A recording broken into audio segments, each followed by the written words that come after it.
usaha Nabi Ibrahim alaihissalam dalam melaksanakan perintah Allah Subhanahu wa Ta'ala untuk mengorbankan putranya menjadi bukti ketaatan yang luar biasa.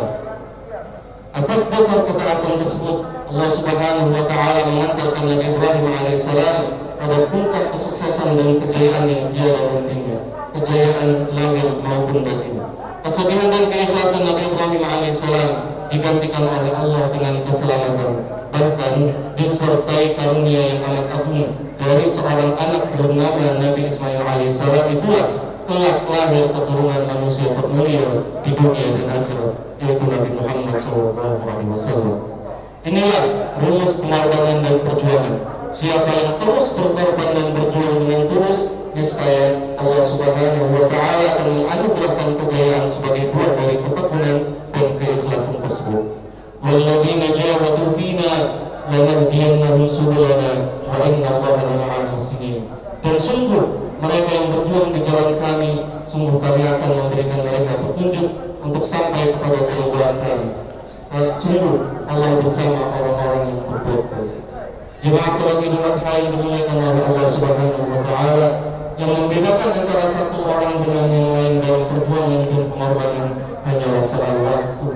Ada yang Allah tampakkan kejayaannya sejak di dunia sebelum ia menghadap ke akhirat.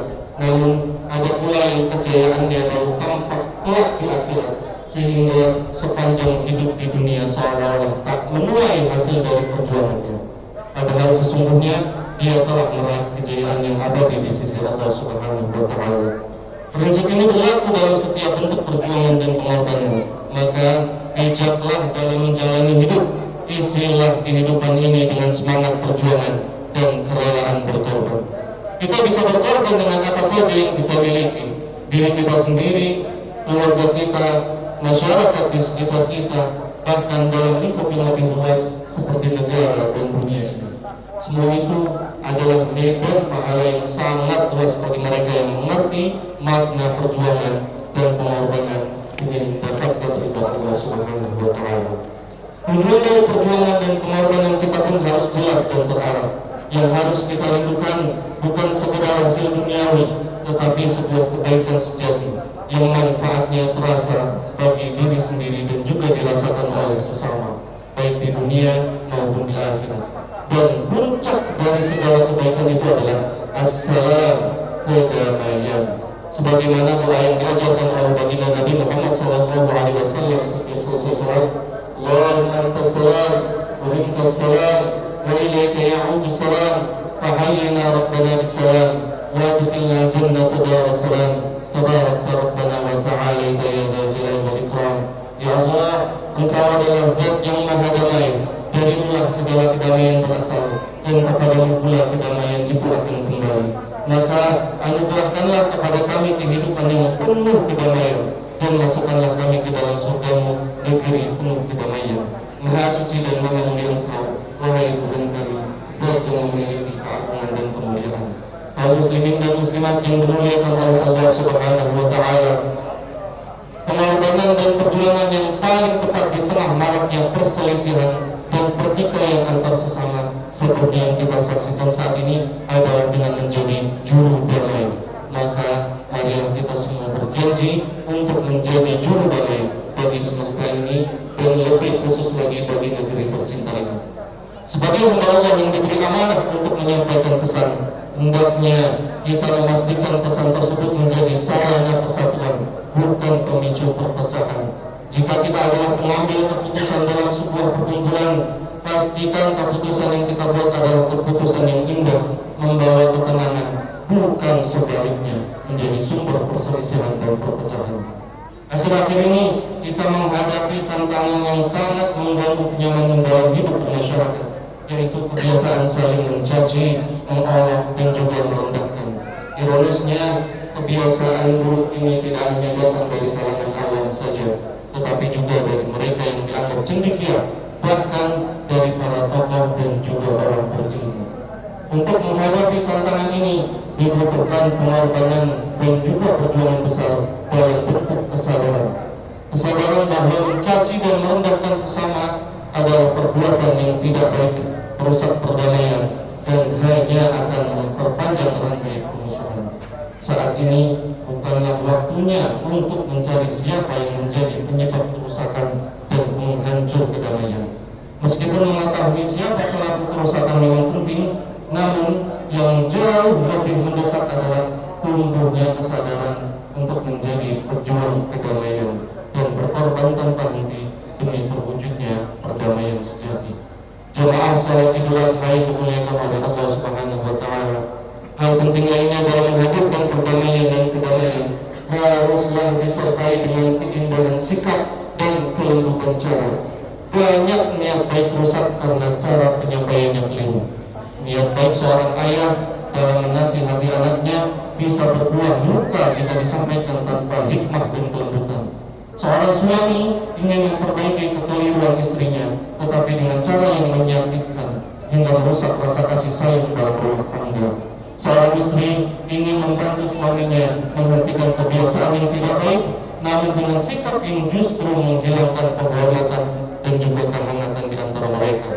Seorang pemuka agama ingin meluruskan masyarakat dari kekeliruan, namun karena penyampaiannya kasar dan menakutkan, akhirnya masyarakat justru menjauh dan kehilangan simpati. Semua itu terjadi karena semangat memperbaiki keadaan tidak diiringi oleh kerinduan yang tulus terhadap perdamaian. Niat menghentikan kemungkaran, meluruskan kesalahan, dan mencegah kejahatan memang mulia, tetapi jika tidak disampaikan dengan kelembutan dan juga hikmah, bisa meninggalkan luka dan bahkan menimbulkan antipati. Maka mari kita terus belajar dan berlatih, bukan hanya menjadi pemberani dalam menyuarakan kebenaran, tetapi juga menjadi bijak dan indah dalam menyampaikannya, agar perdamaian tidak hanya menjadi tujuan, tapi juga cara dalam setiap langkah kita. Kaum muslimin dan muslimat yang dimuliakan oleh Allah Subhanahu wa taala, bersamaan dengan ini, dari mimbar yang mulia ini, kami ingin berpesan kepada kita semua, pastikan diri kita menjadi juru damai di semesta ini. Oleh karena itu, jagalah lisan kita agar tidak menjadi lisan yang terbiasa mencaci, memaki, atau menebar kebencian, meskipun yang disampaikan adalah kebenaran. Karena kebenaran yang disampaikan tanpa hikmah bisa berubah menjadi fitnah dan perpecahan.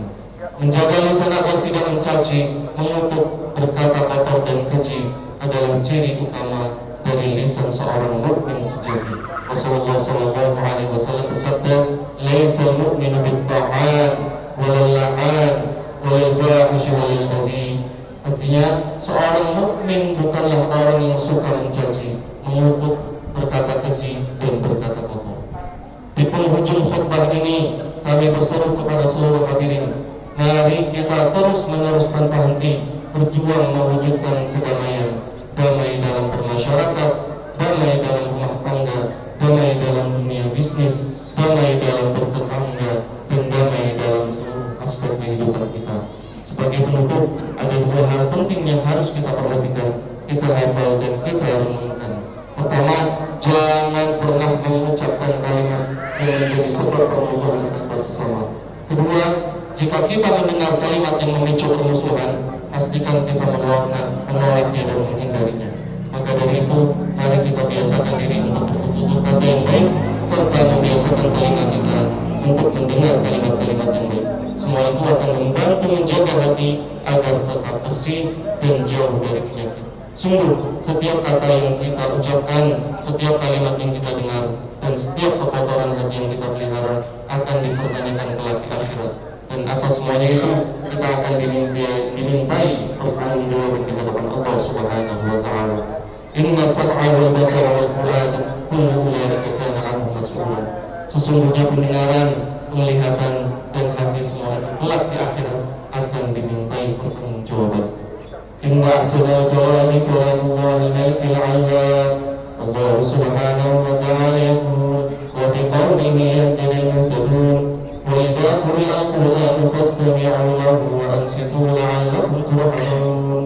A'udzu billahi minasyaitonir rajim. Bismillahirrahmanirrahim. Inna a'tainaka al-kautsar fasalli li rabbika wanhar inna shani'aka huwal abtar. Barakallahu li wa lakum bil Qur'anil 'azim wa nafa'ani wa iyyakum bima fihi min al-ayati wa dzikril hakim wa taqabbal minni wa minkum tilawatan innahu huwas samiul 'alim. أقول قولي هذا وأستغفر الله العظيم لي ولكم ولسائر المسلمين فاستغفروه إنه هو الغفور الرحيم.